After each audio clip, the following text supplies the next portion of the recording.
नमस्कार दोस्तों, आज हम पढ़ेंगे क्लास 12th का चैप्टर फर्स्ट जिसका नाम है संयुक्त फलन कंपोसाइट फंक्शन। संयुक्त फलन पढ़ने से पहले सबसे पहले हम जानेंगे फलन के बारे में। फलन होता क्या है? ठीक है, फलन फलन मतलब फंक्शन।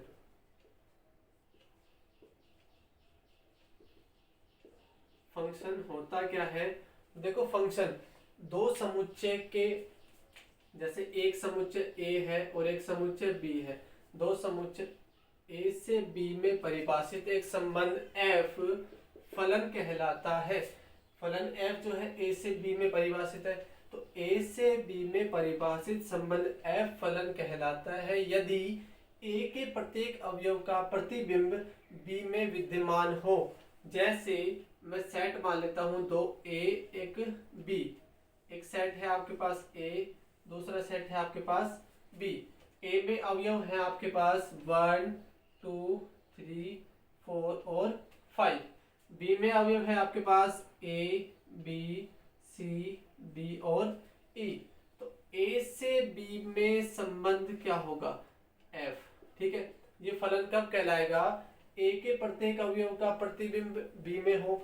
तो एक का प्रतिबिंब है A, 2 का प्रतिबिंब है यहाँ पे B, 3 का प्रतिबिंब है यहाँ पे C, 4 का प्रतिबिंब है यहाँ पे D और 5 का प्रतिबिंब है यहाँ पे E। तो समुच्चय A के प्रत्येक अवयव का प्रतिबिंब समुच्चय B में विद्यमान है, तो ये कहलाएगा आपके पास F फलन। ठीक है, F फलन F है। इसका अब तीन चीजों के बारे में देखेंगे हम। फलन का प्रांत, परिसर और सहप्रांत। फलन F का प्रांत। देखो भी, प्रांत होता क्या है? समुच्चय A के जो भी अवयव क्या होते हैं वो प्रांत होते हैं। जैसे प्रांत में कौन कौन से अवयव आएंगे? 1 2 3 4 5। 1 2 3 4 5, ये हो गया प्रांत। और इसी प्रकार F का परिसर। परिसर देखो, परिसर के समुच्चय में वो अवयव आते हैं जो समुच्चय A के साथ संबंध बनाए हुए हैं। समुच्चय A के साथ संबंध कौन कौन से अवयव बना रहे हैं? A B C D और E। ठीक है, तो A B C D और E। अच्छा, उसके बाद आता है तीसरी बात, F का सहप्रांत। सहप्रांत क्या होगा? समुच्चय B पूरा ही सहप्रांत कहलाता है, A B C D और E। ठीक है, ये दोनों बराबर भी हो सकते हैं और अलग अलग भी हो सकते हैं। मान लो कोई भी एक अवयव E जो है इसके साथ संबंध नहीं बना, या फिर ये नहीं हो और यहाँ पे खाली E हो। ठीक है, यहाँ B का परिसर तो होगा A B C D। ठीक है, लेकिन सहप्रांत होगा A B C D E। ठीक है, पूरा सेट B तो कहलाता है सहप्रांत, और परिसर के वो परिसर जो कहलाता है वो केवल वो अवयव जो समुच्चय A के साथ संबंध स्थापित किए हुए होते हैं। ठीक है, ये तो बात है फलन की। अब फलन कितने प्रकार के होते हैं यहाँ मैंने लिखे। फलन बहुत सारे प्रकार के होते हैं, 8 प्रकार के फलन लिख दिए मैंने। तो देखते हैं इनमें से एक एक के बारे में पढ़ेंगे।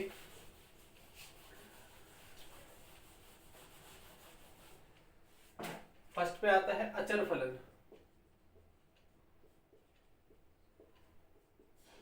Constant function. ठीक है, एक फलन f a से b में परिभाषित है। फलन f जो है a से b में परिभाषित है इस प्रकार fx बराबर क्या आ जाएगा? c। c का मतलब अचर है, कांस्टेंट है। ठीक है, a से b में परिभाषित फलन f अचर कहलाता है यदि fx बराबर c हो। एग्जाम्पल के द्वारा देखेंगे अपन। एक a और b है, सेट मान लिया मैंने, सेट a और सेट b। ठीक है, यहाँ तो देखो 1 2 3 4 5। B में देखो आप A B C D और E। ठीक है, अच्छा, A का अवयव एक जो है C के साथ, 2 भी C के साथ, 3 भी C के साथ, 4 भी C के साथ और ये 5 भी C के साथ। A का प्रत्येक अवयव केवल एक ही अवयव B के केवल एक ही अवयव के साथ संबंध बनाए हुए हैं। इसका मतलब यदि मैं F1 का मान निकालता हूं तो कितना आता है? C। F2 का मान निकालूंगा तो भी C, F3 का मान निकालूंगा तो भी C, F4 भी C और F5 भी C। इसका मतलब सभी एफ एक्स का मान क्या आएगा सी, एक अचर मान आता है तो ये फलन कहलाएगा अचर फलन। ठीक है, वही चीज देखेंगे एफ का प्रांत। प्रांत में मैंने बताया था समुच्चय ए के अवयव 1 2 3 4 और 5। एफ का परिसर, परिसर हो जाएगा भाई हमारे पास, परिसर मैंने क्या बताया था, केवल उन अवयव का समुच्चय जो कि समुच्चय ए के साथ संबंध बनाए हुए हैं। संबंध सिर्फ एक अवयव बना रहा है, इसका मतलब सी। और एफ का सहप्रांत, सहप्रांत क्या होगा भी आपके पास, पूरा समुच्चय बी सहप्रांत कहलाएगा ए बी सी डी और ई। तो ये फलन कहलाएगा आपके पास अचर फलन। इसके बाद आता है आपके पास सेकंड नंबर तत्समक फलन।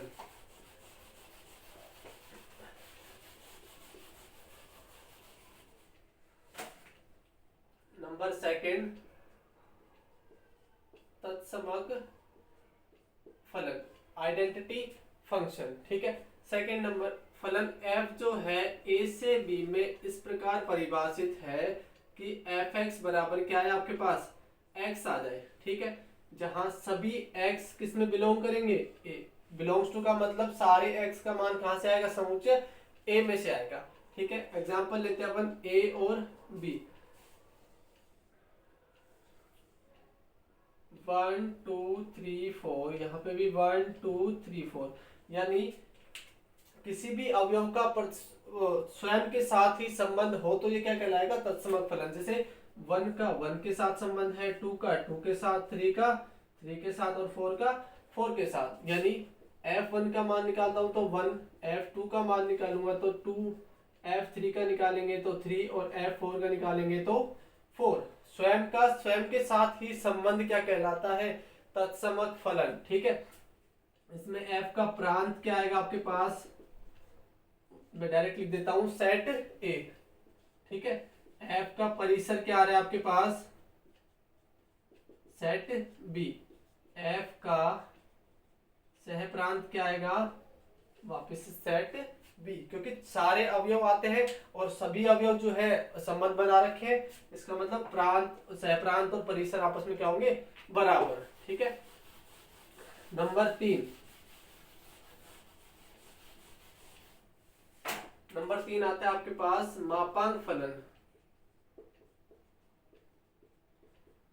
मापांक फलन f a से b में इस प्रकार होगा, या फिर आप ले लो रियल नंबर से रियल नंबर में, real number two real number इस प्रकार परिभाषित है कि एफ एक्स का मान modulus of x.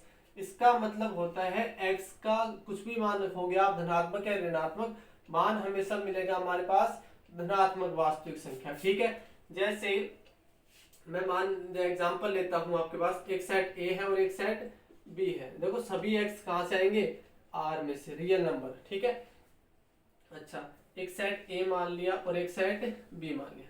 Real number मतलब सभी नंबर्स आते हैं, पॉजिटिव भी, नेगेटिव भी, इंटीजर भी, सारे। तो 1 -1 2 -2 3 और -3। ठीक है, यहाँ लेते हैं अपन 1 2 3 4 5 और 6। ठीक है, देखो भाई 1 का 1 के साथ और -1 भी रखेंगे तो भी क्या मिलेगा हमें, 1 ही मिलेगा। यदि यहाँ पे -1 रखोगे तो पॉजिटिव 1 मिलेगा। 2 रखेंगे तो क्या मिलेगा आपके पास 2, और -2 रखेंगे तो भी 2 मिलेगा। 3 रखेंगे तो 3, और -3 रखेंगे तो भी 3। ठीक है, इसका मतलब ये फलन आपके पास क्या कहलाएगा, मापांक फलन। ठीक है, देखो f का प्रांत क्या था आपके पास, सेट A। ठीक है, यानी रियल नंबर। ठीक है, ये सारे रियल नंबर ले लिए थे मैंने। ठीक है, उसके बाद f का परिसर, देखो परिसर में क्या निकल के आया है, सिर्फ और सिर्फ धनात्मक संख्याएं काम में आ रही है हमारे।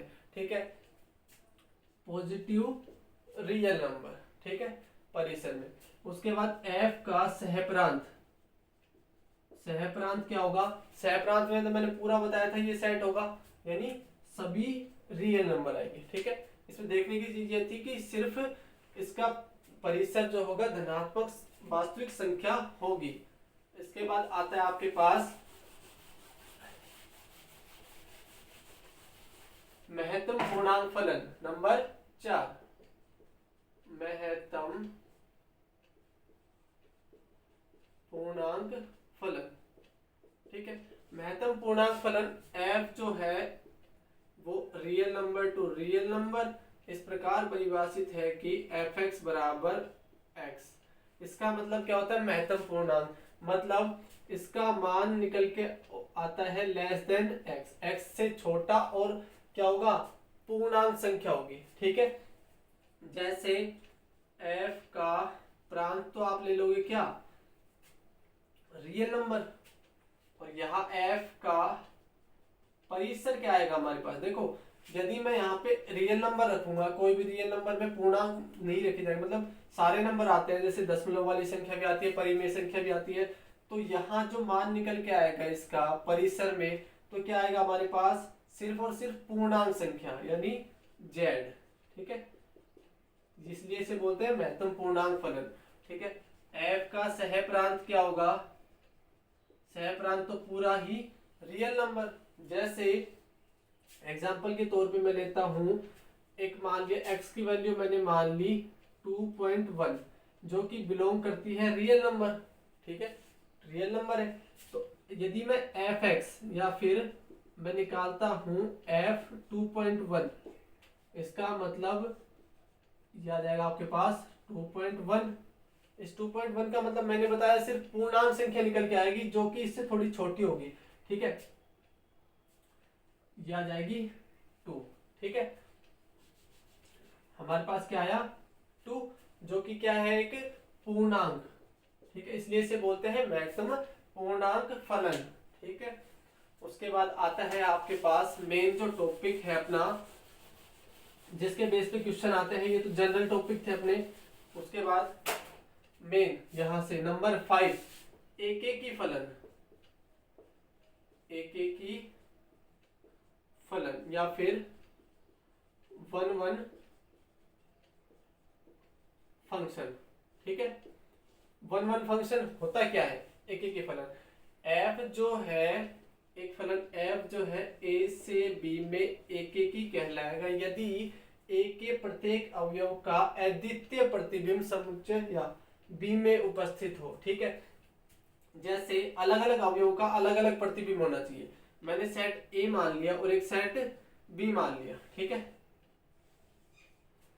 इस प्रकार इसके अवयव है, जैसे ले लेते हैं अपन x1 x2 x3 और x4। ठीक है, यहां ले लेता हूं मैं y1 y2 y3 और y4। तो x1 का प्रतिबिंब है y1, x2 का प्रतिबिंब है y2, x3 का प्रतिबिंब है y3, x4 का प्रतिबिंब है y4। तो f जो होगा a से b में एकेकी कहलाएगा। इसकी देखो दो कंडीशन ऐसे होती है, फर्स्ट x1 और x2 बराबर नहीं है तो fx1 और fx2 भी बराबर नहीं होंगे, जहां सभी x कहां से आएंगे अपने पास सेट a में से। ठीक है, और सेकंड नंबर पे आता है x1 और x2 बराबर होंगे तो fx1 और बराबर होंगे fx2 for all x belongs to a। ठीक है, एग्जाम्पल देखते हैं इसका। मैंने दो अवयव ले लिए यहाँ से, जैसे मैं ले लिया एक अवयव 1 जो कि बिलोंग करता है किसमें सेट a में। ठीक है, इसके लिए ऐसा एग्जांपल लेते हैं अपन a और b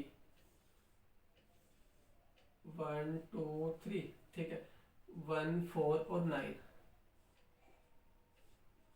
और ये। ठीक है, अच्छा मैंने ले लिया x1 बराबर 1 x2 बराबर 2, जहां x1 नॉट इक्वल टू क्या है x2 है। ठीक है, अब मैं यहां से निकालता हूं इसका fx1, इसका मतलब f1 का मान कितना आएगा भाई वापस से 1, fx2 इसका मतलब f2 का मान कितना आ रहा है हमारे पास 4।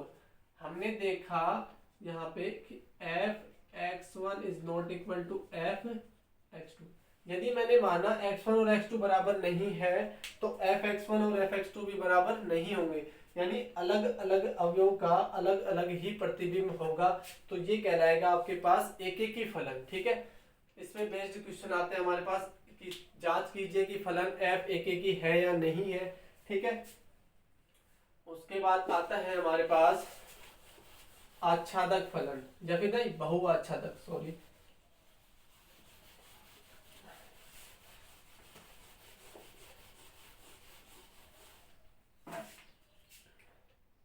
नंबर 6 बहु एकेकी फलन, मैनी वन फंक्शन, ठीक है। मैनी वन फंक्शन होता क्या है, f जो है a से b में बहु एकेकी फलन कहलाएगा यदि a के अलग अलग अवयव बताए थे मैंने। अब इसमें क्या होगा, a से b में एक सेट है, ठीक है। a से b में परिभाषित एक फलन f है, a के दो या दो से अधिक अवयव का केवल एक प्रतिबिंब होगा यहाँ पे। जैसे मैंने ले लिया 1 2 3 4, यहाँ पे ले लिया मैंने कितना, ऐसे ले लो आप 1 -1 2 -2 3 और -3, यहाँ पे 1 और ये 4 और ये 9, ठीक है। देखो 1 भी 1 से रिलेशन रखता है, -1 भी 1 से रिलेशन रखता है, 2 4 से रिलेशन रखता है, -2 भी 4 से रिलेशन रखता है, 3 9 से रिलेशन रखता है और -3 भी 9 से रिलेशन रखता है। मैंने कहा था एक एक ही फलन में कि एक अलग अलग अवयव अलग अलग प्रतिबिंब बनाएंगे, यहाँ पे दो या दो से अधिक अवयव केवल एक प्रतिबिंब बना रहे हैं, ठीक है। तो ये फलन f(x) किस प्रकार है, x स्क्वायर के रूप में, तो ये क्या कहलाएगा, एक एक ही फलन। क्यों, यदि मैं f1 ले रहा हूँ और f-1 ले रहा हूँ तो दोनों का प्रतिबिंब क्या रहे, 1। f2 ले रहा हूँ और f-2 लूंगा तो भी कितना आ रहा है, 4। f3 और f-3 तो कितना आ रहा है, 9, ठीक है। तो ये क्या कहलाएगा आपके पास, बहु एकेकी फलन। प्रांत परिसर के बारे में आप जानते हैं, प्रांत तो ये पूरा सेट हो जाएगा, परिसर भी पूरा हो जाएगा और सह प्रांत भी कंप्लीट सेट हो जाएगा, ठीक है। तो ये कहलाएगा बहु एकेकी फलन। इसके बाद हम पढ़ेंगे आच्छादक फलन, नंबर 7।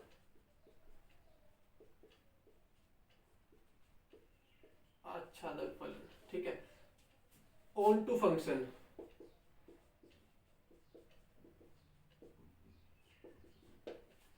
देखो फलन f जो है a से b में परिभाषित, इस फलन f आच्छादक कहलाएगा यदि, देखो इसको समझाते हैं अपन एग्जाम्पल के तौर पर। एक सेट a है और एक सेट b है, ठीक है। समुच्चय b के प्रत्येक अवयव का कम से कम एक पूर्त प्रतिबिंब होगा ही होगा, ठीक है। देखो ये है 1 2 3 और 4, ये है आपके पास a b c d। 1 का संबंध किससे है, a से, 2 का संबंध किससे है, b से, 3 का संबंध c से और 4 का संबंध d से। देखो 1 का प्रतिबिंब है a, 2 का प्रतिबिंब है b, 3 का प्रतिबिंब है c और 4 का प्रतिबिंब है d। लेकिन a का पूर्व प्रतिबिंब होगा 1, b का पूर्व प्रतिबिंब 2, c का पूर्व प्रतिबिंब 3 और d का पूर्व प्रतिबिंब 4। तो ये कहलाएगा आपके पास पूर्व प्रतिबिंब। मैंने क्या कहा, f a से b में आच्छादक होगा यदि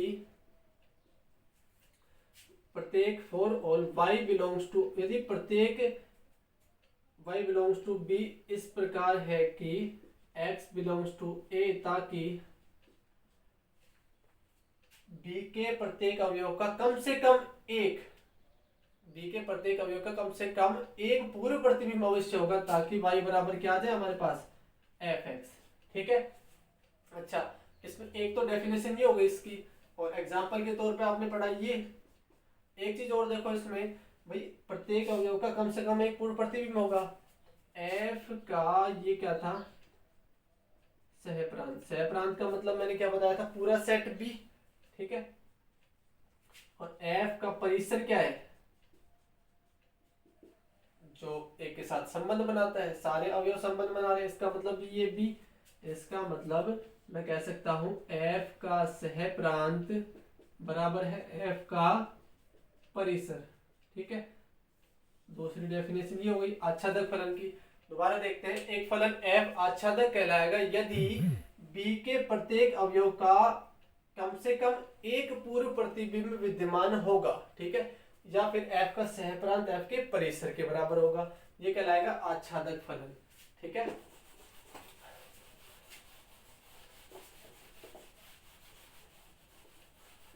इससे अपोजिट अपन पढ़ेंगे अंतरक्षेपी फलन नंबर 8,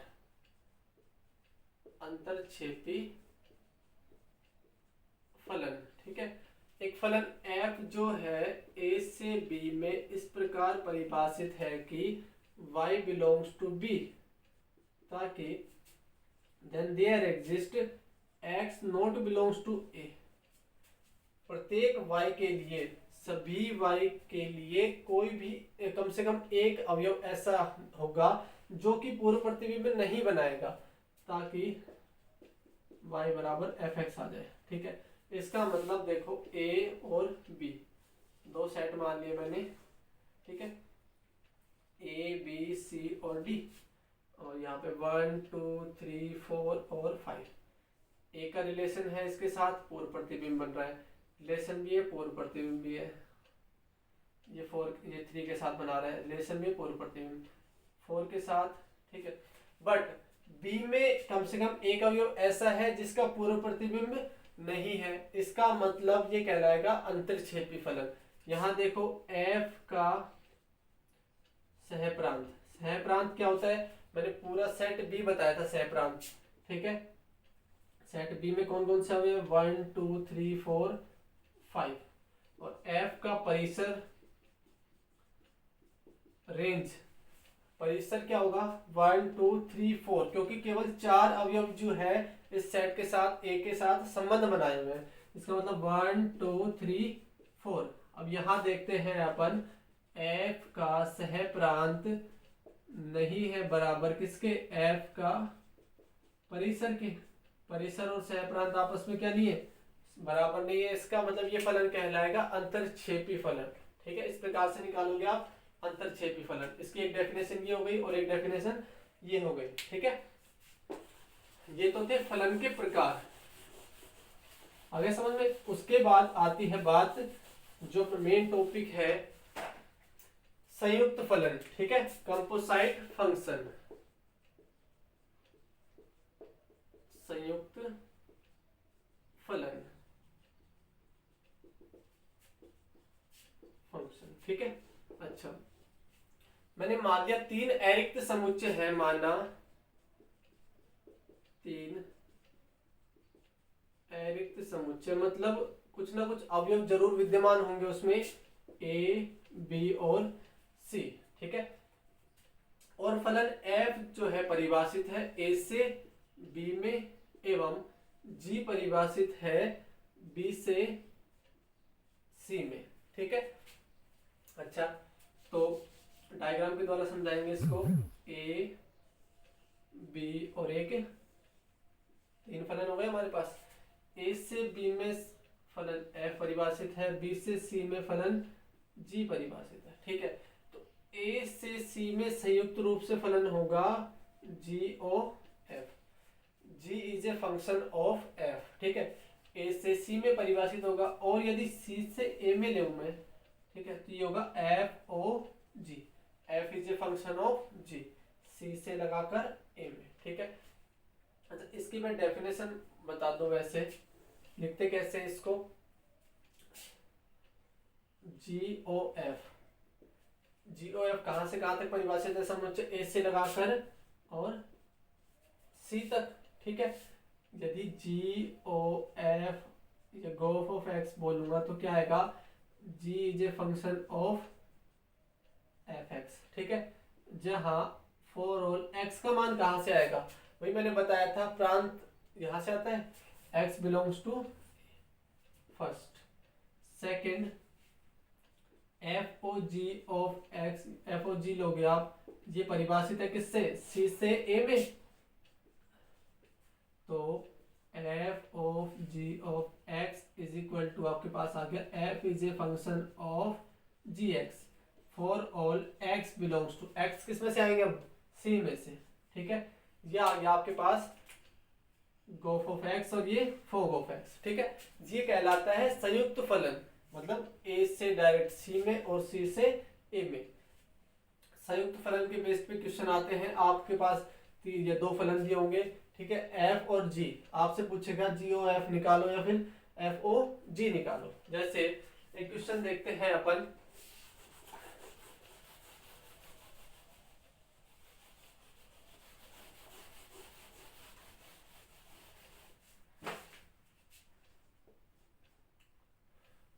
एफ एक कोई फंक्शन है R to R, real number से रियल नंबर में परिभाषित है इस प्रकार एफ एक्स बराबर आपको दिया हुआ है 2x, ठीक है। और g कोई फलन है r से r, जहां gx आपको दिया हुआ है x क्यूब, ठीक है। हमें मान निकालना है, आपसे पूछा गया है एफ ओ जी बराबर ज्ञात करो और जी ओ एफ, ये दो वैल्यू फाइंड करनी है आपको, ठीक है। अच्छा, मैंने बताया था f O ji of x, ठीक है। ये क्या होगा भाई, f is a function of g x, ठीक है। एफ किसका फलन है, जी एक्स का। जी एक्स का मान क्या है हमारे पास, देखो जी एक्स का मान है एक्स क्यूब, तो यदि आप लिखोगे एफ और एक्स क्यूब, ठीक है।